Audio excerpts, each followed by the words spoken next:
Wow. Got it. Thank you so much for that. That was you made me sound really good. And I appreciate it tremendously. I'm awed and I'm humbled and I'm impressed at the participation, the number of countries that are represented, all of the diversity and the demographics and all of this interest in surgery just makes my heart just joyful. And I'm so thankful that you invited me to give this keynote address. So I'm going to give some remarks, and I don't have any PowerPoints. I think, it's nice to see a face. It's nice to hear stories. It's nice to talk. And then we can certainly answer questions at the end. And I'm happy to even share the transcript of this if you are interested in reading it again. But let's get started. According to the data in 2017 from AAMC, women make up about less than 1/4 of 10 surgical specialties. That is not taking into account the number of women in medicine, which we know still has a ways to go, the number of women in surgery. And then when you parse that out by race, by country, by ethnicity, by lots of different factors, we know that we continue to be underrepresented in all surgical subspecialties. And so you're going to hear some stories today about our experiences, both positive and motivational, we'll call it, of how we navigated our professional ships to this largely uncharted territory. But here we are, and here you are.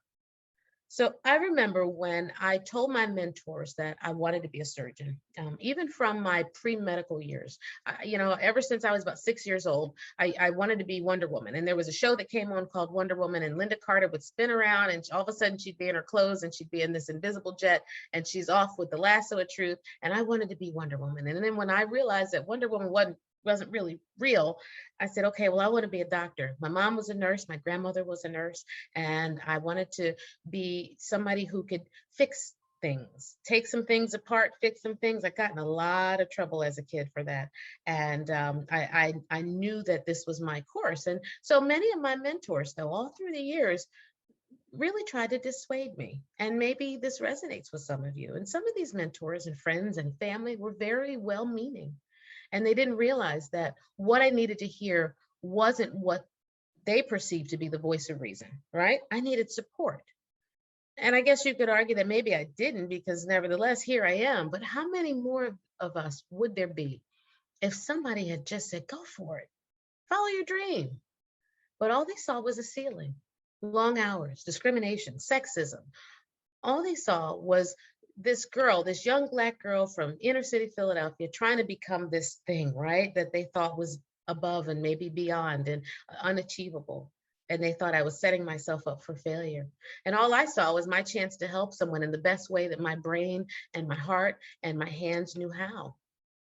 And so what are the barriers? When we talk about, the barriers for women in surgery, we know they exist, but what are they?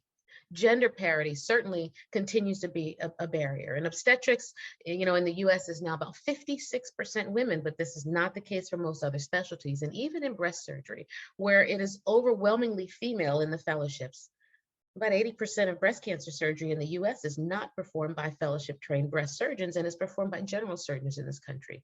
And the overwhelming majority of general surgeons in this country are still men. We know that there is a racial equity and equality gap. There is a barrier there. We know that there is a salary gap. Women are less likely to negotiate their salary. They're less likely to ask for time for research. They're less likely to ask for the things that they need in order to both create balance and also to create the type of sustainable and longevity in their careers that we would like to see. We have not because we ask not, because we were trained not. Right? We were trained not to ask, not to make noise, to sit at the table and consider ourselves lucky to be there. And I'm here to tell you today that that is not it's not the safest, best, or the most rewarding thing to do. It's a thing and you could do it, but it's not going to get you where you want to go. We know that lack of support continues to be a barrier and a gap, and it's both professional and familial. When you look at the data, the latest meta-analysis from 2020 that looked at why women don't go into surgical subspecialties, there is a fear and a concern that they will not have support from their family the way their male counterparts might. They may not be able to raise a family and have that, again, support for their children, and have the time and the work-life balance that they would like to have in order to raise, successfully raise a family and have a thriving family. There's less sponsorship.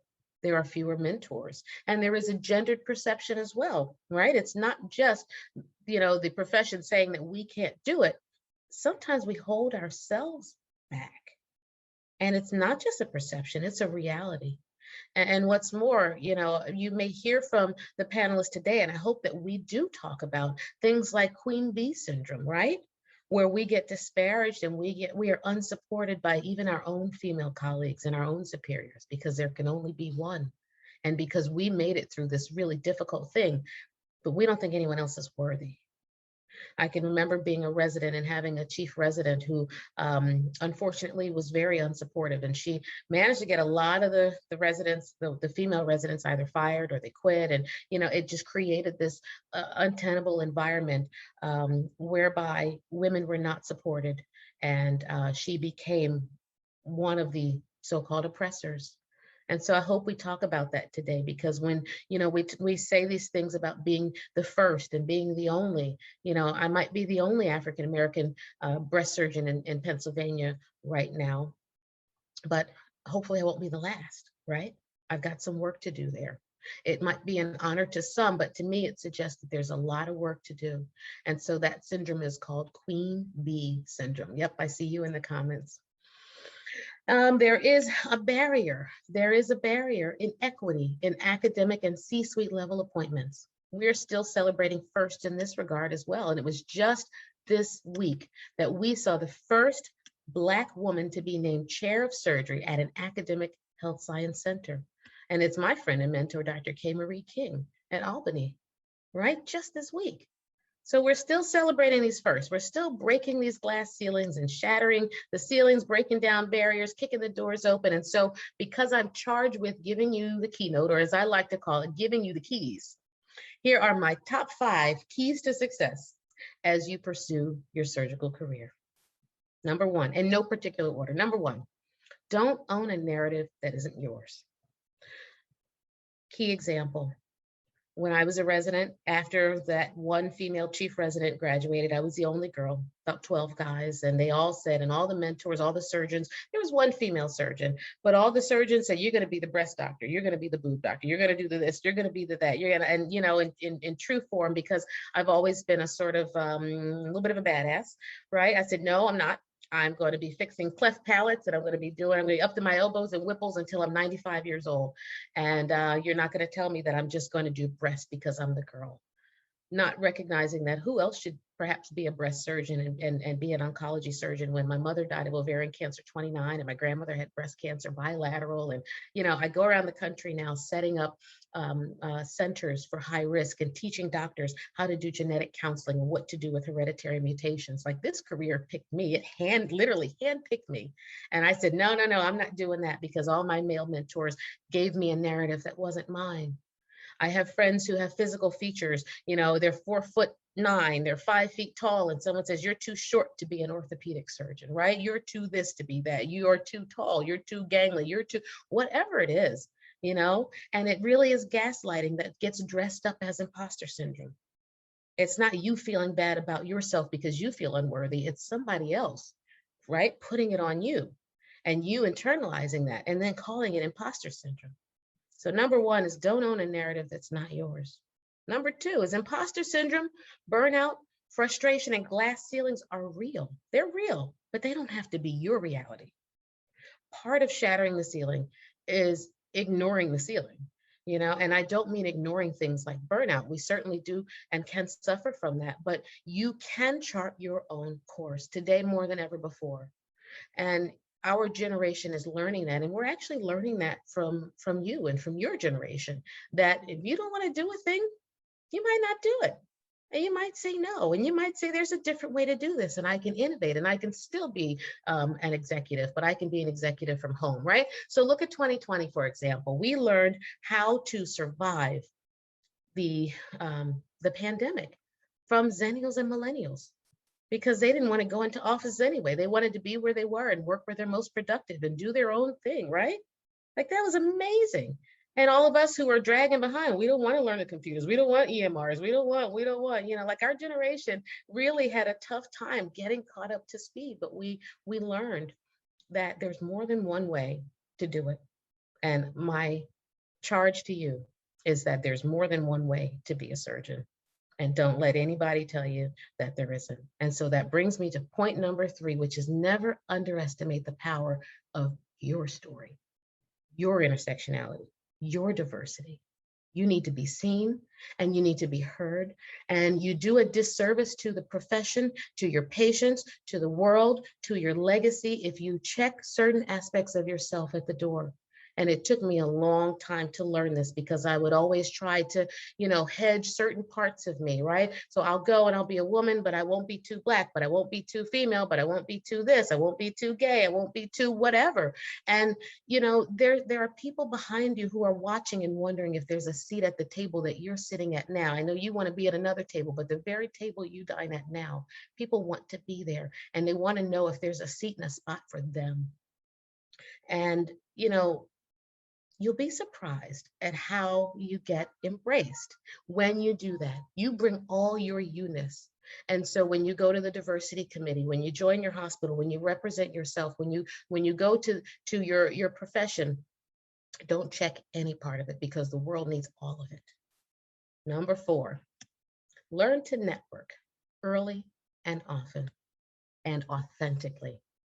Nobody says you have to play golf or bake muffins to find commonality with mentors and stay engaged. And for women especially, it's about relationships, and that comes from some consistency. It comes from effort and intentionality. And don't just network up the chain, right? Network and hone your skills when you network with those who are looking to you for mentorship and sponsorship, because gratitude is the currency of the universe. So you open doors and doors will open for you. And I guess the last piece of advice is this. There's something to be said for being intentional about shattering glass ceilings and setting records and blazing trails. But when you look at the lives and listen to the stories of these amazing and illustrious panelists, you're going to quickly see that the majority of us somewhere along the way simply made a decision to relentlessly pursue the thing in medicine and in life that sets our souls on fire, and then be indefatigable in pursuit of it. And then you decide not to let anyone or anything deter you. And not because you're a woman, and especially not because you're a woman. Your greatness lies in turning up the volume on your authenticity, your ability to remain connected and vulnerable, not necessarily militaristic, not being cold, not being domineering.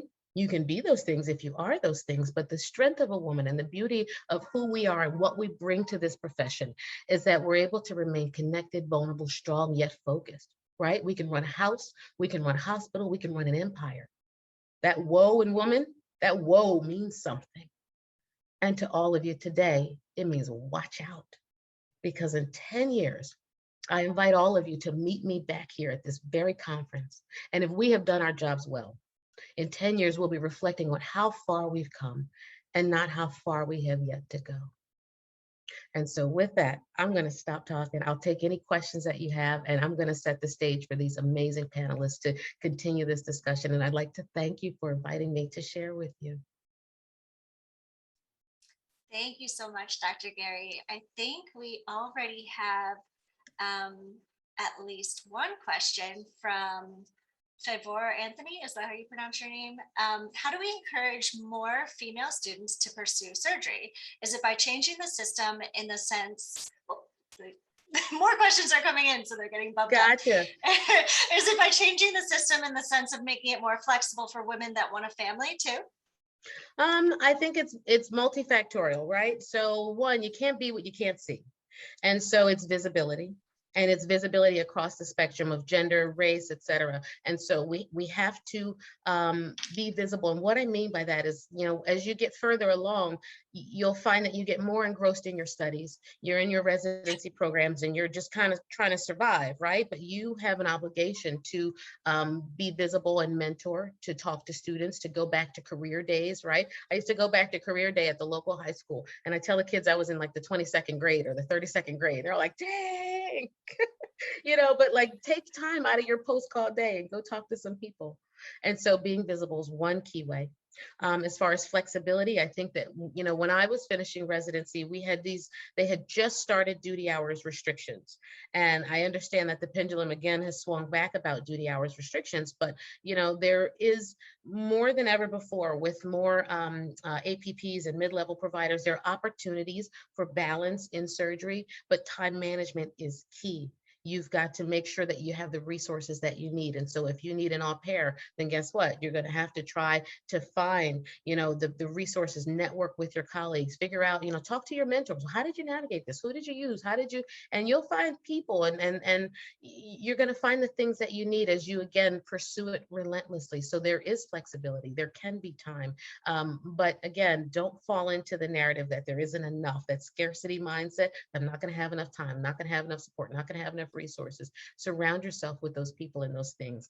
Ask questions, be vocal, and show up. And so I think those are some key ways that we can increase visibility. I think also we increase the numbers of women in surgery as we increase our leadership. We don't always put ourselves up for the promotion. When you look at studies, especially studies in microaggressions, in bias, implicit and explicit bias, and just navigating in the workplace. I do a lot of contract negotiation talks, right? The number one reason women don't get the salary that men get is because they don't ask for it. They don't negotiate. Right. And so that also means we don't necessarily put ourselves up for promotions. We won't apply to a job unless we meet every single criteria on the list, whereas a man will have 20% of that criteria and he'll say, well, I'll figure out the rest when I get there. And we will wait. We'll say, well, wait, I don't have number 10, so I guess I'll wait another year or two to apply for chair of that department, to apply for that promotion. And I'm here to tell you that, that mindset really has to, it's got to die. You are just as deserving. You are just as worthy. And the things that you don't know, you can learn along the way. And I learned that by being director of a cancer program. It was a dream of mine to be a director, and I thought it wouldn't come true. And I'd actually given up on it. And then I said, oh gosh, well, what happens if I get there and they want me to do a lot of stuff about budgets and this and that? And I don't have my MBA yet, and I don't know this, and I don't have that. You'll figure it out when you get there. The hospital will get consultants to do it. There are people whose jobs just are to count those beans. What the hospital needs is my leadership. They need my vision. They need my voice, right? They need all these great things that I bring. And if there's one area that I'm lacking in, I'm going to pick it up along the way. So don't ever count yourself out. And I think that that's something that we all can bring to every level of our engagement that will encourage more women to do it, because you don't have to have it all together. You don't have to meet every criteria and check every box. You don't have to be perfect. You need to be you. Thank you. And then we have a question from Shanika. Can you give any advice to networking when there's a lack of connections or social capital? How do we meet people when we don't know anyone? Oh boy, when there's a lack of, what's that? Social capital. Wow. How do you meet people when you don't know anybody? Go where the people are. So the societies, for example, joining the different societies with whatever they might be. So if it's the Society of Black Academic Surgeons, if it's the Society of Breast Surgeons, trauma, whatever it is, start to go to those meetings. And you will find people, you will see people, you'll wave, you'll smile, you'll say hello, and they will say, hi, who are you? Where you been? Or we're going over here to such and such. You want to come with us? Some of my greatest mentors, one didn't look like me. And that's a really great lesson too. Some of my mentors, one, my program director, he was a colonel in the Army. He was Scottish. And he could drink anybody under the table, and he played the bagpipes. And I'm like, what does an orphan kid from North Philly have in common with this guy who wears a kilt and plays bagpipes, and he's a colonel in the Army? Like, really, where do we even intersect? And there's this picture of me floating around on the internet that I will not show you today, of me playing the bagpipes. Yes, because he dared me that I would not be able to play. And I said, I don't know. I played trumpet for about 15, 20 years, and I know how to breathe in a circle. And I said, I bet you I can play that bagpipe and get at least one sound out. And so we were able to find some commonality there. So find mentors that don't look like you. Volunteer, join a committee. All of the societies are looking for students, for residents to be engaged in the committees. And by joining those committees, you will find mentors. Great. And we actually have a great cross mentorship conference coming up for AWS members. If you take a look at the Women Surgeons Instagram, so really relevant to that. So next question is, I keep losing my spot. You guys are asking so many questions. Okay, Kate, Sarah, Matthew. I'm applying to general surgery residency this year. Any key questions I should ask during interviews to figure out what kind of environment they foster, especially in terms of women in surgery? Key questions. I think you learn more from the dinner the night before. And so I would absolutely go to any social events that a residency program has. I remember interviewing and I went to one residency dinner where none of the residents spoke to each other. And it was very weird. And it became very obvious that they all hated each other. And they only networked with their attendings. And they were like schmoozing, and it was just really, and it was the candidates, we all looked at each other and we're like, we're not going here, rank this one low. So definitely go to the dinner the night before. Ask, what do you know about your co-residents, right? And if somebody can't tell you, this is Sarah and her kid's name is Justin, that's not good, and so I think it's a way to get a sense of how well the residents interact with each other and how supportive they are. You can ask questions to that regard. You can ask about the call schedule. You can ask about flexibility, and certainly not to give the impression that you are looking to get out of the call schedule, because everybody hates that. But life happens. You could ask questions about balance. I like to ask questions about stories. And so asking a resident or asking an attending stories about, staffing issues. I was a student, I rotated, and there was a program that really had some staffing issues, and it became challenging. How do you navigate those things? How do you keep your call schedule as equitable as possible?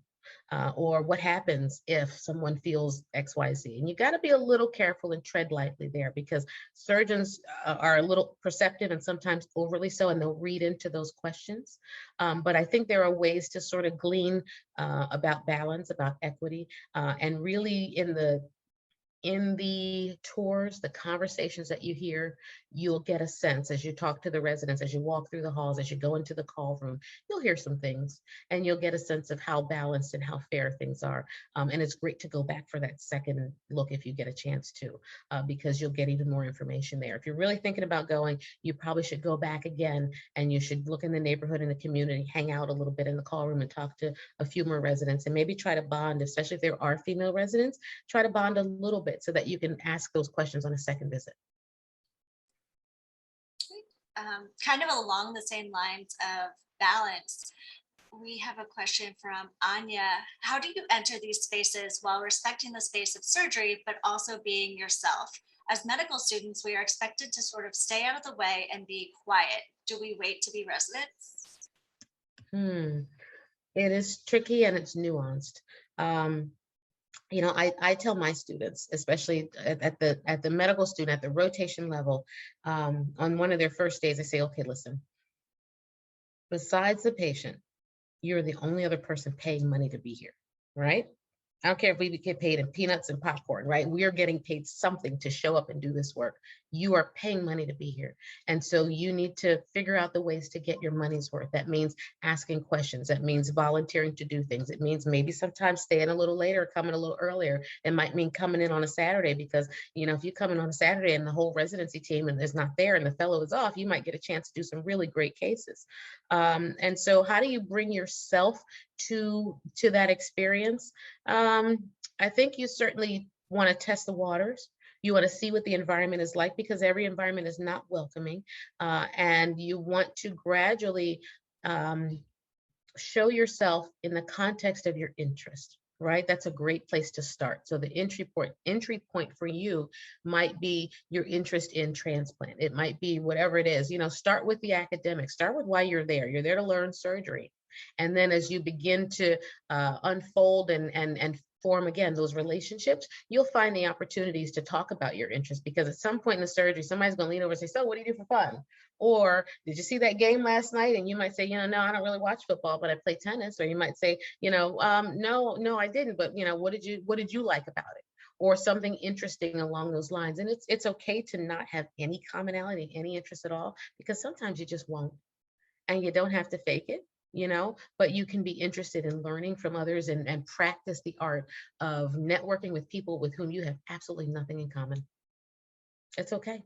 And you can keep sort of working at it. But again, you're there to learn surgery. You're there to figure out if this is a career that you want to pursue and how to navigate that. You may be there to get a letter of recommendation. And so I would say tread lightly as a student, because the dynamics of power are not necessarily in your favor. And that can be a very uncomfortable place to be. If you find that you are in completely disrespectful situations where people say offensive things, one of the most powerful questions you can ask is, well, what makes you say that? And not say anything else. And you got to just really be careful, but it helps to show you who you don't want to be sometimes too. That's the best I got, sorry. And I think that touches on Nadia's question about fostering relationships too. So Tiffany says, would you be able to talk about how do we filter the mentorship advice we receive? As you mentioned, there are oftentimes both intentional versus unintentional motivations behind mentorship given that may dissuade our aspirations, especially as women of color pursuing surgery. Introspection is important. And when a mentor is telling you something, one, you've got to look at the quality of the mentoring you received. Is it someone who knows you, or is it someone who you've just met, right? Who's perceiving things about you or about the field or about your ability? Where is their source of, where's their source of insight? And if it isn't grounded in anything, then that's information you may want to take with a grain of salt. I ran into a lot of really bitter surgeons who were unhappy that they had to transition to electronic medical records, that their practices were being bought by hospitals, that all is managed care, and they were just angry.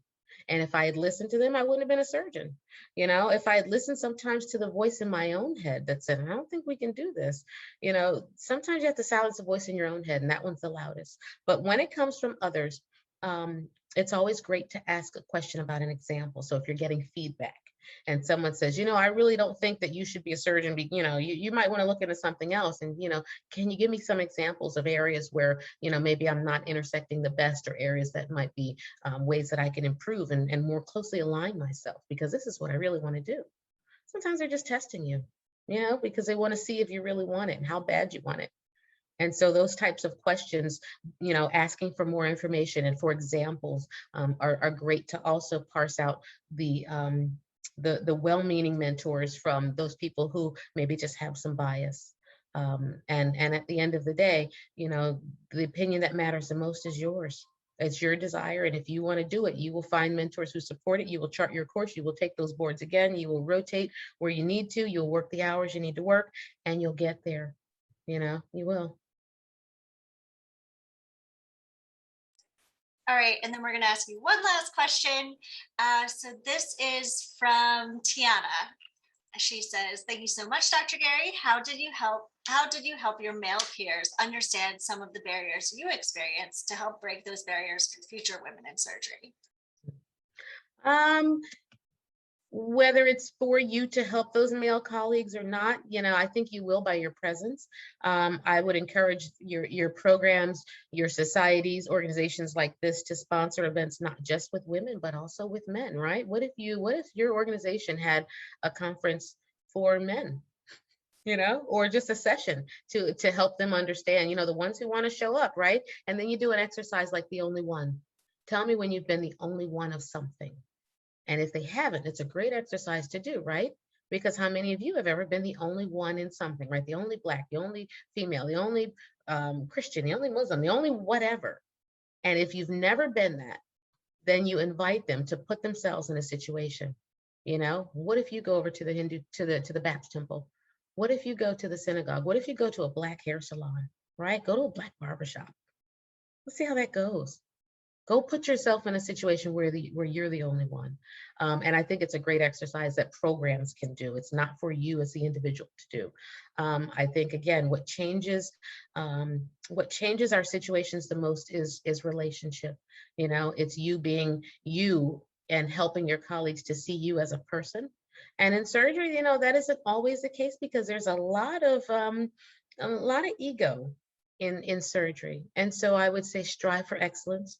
Know your data, know yourself, and then do the right thing for the patient. And in the context of all of that, and in the hospital setting, you'll never be wrong in the sense that you're trying your best to do the right thing for the patient, right? In social settings, if it's not your jam, it's not your jam. If all the guys are going out drinking and you don't drink, well, then you got to find something else. Maybe it's paintball, maybe it's tennis or racquetball, or maybe something else. But try to find commonalities where you can, because I think that is where our diversity, equity, and inclusion can fall short, is when we get into situations of blame and of guilt. There's a lot of resistance there. And so it's in finding shared goals and shared ideals and trying to see the humanity in others. So inviting your colleagues to do that and seeing it in them, is a great place to be. It doesn't always work though, but it's where we should strive to be. And at PCOM, we're also going to start a he for she chair for our AWS there. So that's another thing that we have going on in Philadelphia. But yeah, Dr. Gary, we're gonna say thank you for all of your time and joining us today. And I'm gonna pass this over to Letitia, who is going to introduce our panel. Give me one quick second to just say that you can follow me on social media. Somebody asked, how can they contact me? I'm at Dr. Monique Gary on all social media, on the Instagram and places. And then for the person who asked about being a DO and facing, stigma and that sort of thing, it does still exist. Again, be the best that you can be. There are other tips as an osteopath to how to navigate in an allopathic surgery world. It's a totally different topic for another conference, and we can certainly talk about those things. But with the joining of ACGME and AOA, there's I'm sorry, AOA and with the union of these things, of these programs, there are more opportunities than before for you to gain exposure and for you to navigate away from some of that stigma. But there are still programs that have it, absolutely. And it's okay. Once if you know where the sharks are, you know how to avoid them, right? And what do? You dust them. You do well. Seriously. And that's your work speaks for you. That's the best advice I have for you. Let your work speak for you and do the right thing for the patients, and don't be deterred, because you absolutely can do this. Sky's the limit.